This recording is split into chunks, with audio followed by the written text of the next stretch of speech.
Master, parang ang sarap-sarap nitong apple nyo. OMG! Dingdong Dantes, the primetime king in my dining table. Anong ginagawa mo dyan? Master, bakit parang pag nung nakita nyo to, parang end of the world na? Bakit to? Kasi naman, mali yung knife na ginamit mo eh. Ha? Bread knife yan eh, pang tinapay lang yan. Ba't tinapay ba to? Pang tinapay lang yan eh. Paano naman, Master? Nakakabalat naman kahit paano. Pero dahil nasa bahay kita, tuturuan kita ng sikreto ng eksperto na tamang paggamit ng mga kutsilyo. Ganun po ba yun? Kasama rin ba dyan yung tamang paghiwa, Of Master? course! Doon tayo sa aking kusina at bibigyan kita ng crash course on knives skills. Nakita mo itong mga kutsilyong set na ito? Ito ay may iba't ibang pinagkagamitan. Ganun ba? Napakarami ho no? O, di ba? Katulad nito, di ba? Katulad nito. Yan. Ito ang peeling knife. Oo. So, pang-peel lang parang yung Pang-peel, ginagamit ko kanina ng mansanas. Hindi naman. Pwede pang mansanas ito. Pero talaga, pag mansanas ay gagamitin natin. Ito, tinan mo muna ito ha. Ito pang peeling knife. Yan. Peeling knife or peeling knife. Okay. Di ba? Yan. Tapos, ito naman ay Pampatay ng ano? Hindi ba? Ng isda. Pwede, pero carving Carving. fork. Carving fork. Para Ito stable naman, butcher yung knife, gaganon. yung panggahiwa sa karne, butcher's knife. Ito naman yung peeling knife. Ibig sabihin, mga isda, fish fillet, pwede ito. Ito naman pang carving. Alright? Ngayon, ito Uy! Ang malaki-laki yan, Master. O, di ba?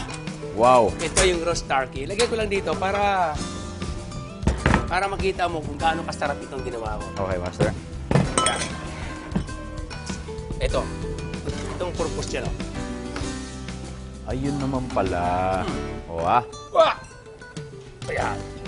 O, di ba? Yan po ba yung pinakamatalim sa lahat? Hindi naman. Ito pinakamataling long pag-carving knife. Okay. Tingnan mo? Luto, no? Sarap, oh. Ilang oras ba ni-roast ang ganyang turkey?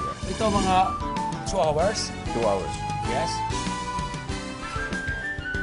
Yan na nga. Yan, ha?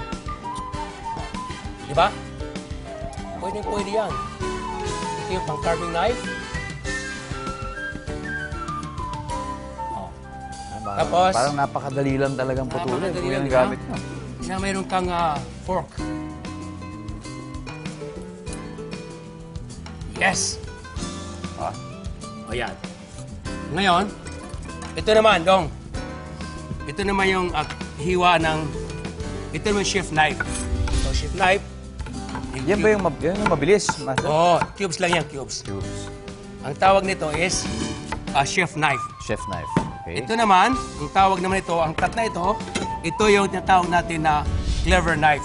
Bakit clever knife, Master? Kasi pag sinasabing clever, malaki, parang palakol. Talagang sa bawat ibang klaseng pinuputol, ibang panggamit talaga. Yes. Yan. Mukhang yan din ang pinakamabigat. Oo. Ito naman yung slicing knife. Ibig sabihin, slicing knife. Yan. Pwede rin cubes. Pwede cubes. Ganyan. O, di ba?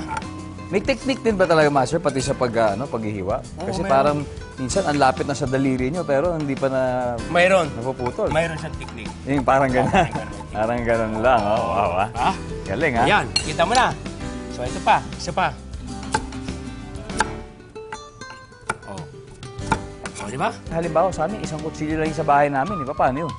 Dapat alam mong gumamit ng kutsilyo. Kasi nga, ang mga extraordinary na knife, katulad na sa hotel ka na, dito mo makikita kung gaano karami. Okay. Sa bahay kasi isa lang. Oo. Ito, pwede pang tinapay. Tama. Kaya lang, yupi-yupi yung tinapay mo. Yun lang. O, di ba? So, iba ang purpose talaga, Master.